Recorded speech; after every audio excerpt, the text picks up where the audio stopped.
Le président du mouvement pour la renaissance du Cameroun, Maurice Kamto, a fait une déclaration sur les élections de 2025 au Cameroun.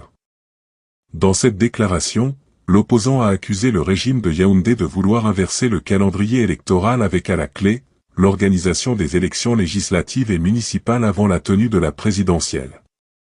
Ce qui serait une traduction concrète de la panique qui a gagné le RDPC, assure le leader du MRC. Déclaration au sujet des élections à venir. Il semblerait que le RDPC persiste dans son idée d'organiser l'élection présidentielle avant les élections législatives et municipales qui doivent se tenir en février 2025. J'avais montré lors de ma conférence de presse du 27 juillet 2023.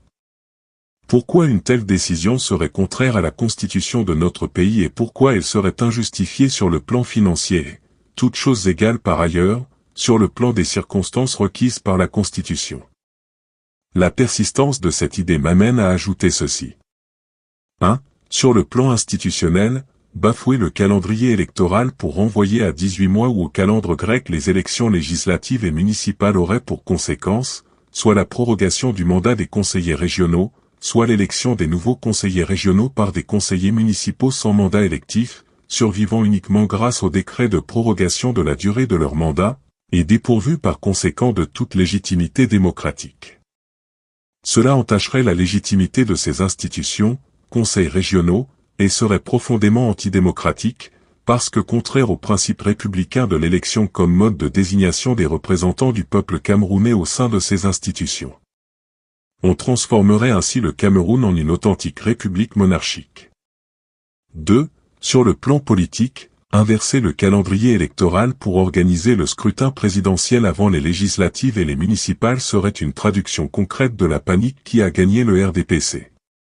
Ce parti qui a mené le Cameroun dans une impasse espère pouvoir sauver les meubles sur le nom de son président, qui est le seul ciment permettant encore aux différents clans ennemis de ce parti en lambeaux de se donner une apparente cohésion, mais quel que soit ce qui est fait pour lustrer la façade, ce président, qui n'est qu'un être humain, n'en peut plus, usé qu'il est par des décennies d'exercice d'un pouvoir sans partage, en sorte que ceux qui promeuvent encore sa candidature à une élection pourraient être poursuivis pour maltraitance sur une personne âgée, qui mérite d'être entourée et protégée.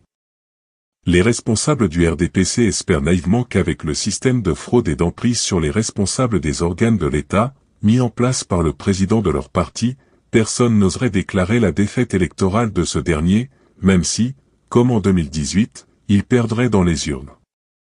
En conséquence, ils envisagent surfer ensuite sur le fait que celui-ci détient encore le pouvoir exécutif pour espérer l'emporter lors des législatives et des municipales renvoyées à une date qui leur conviendrait mieux.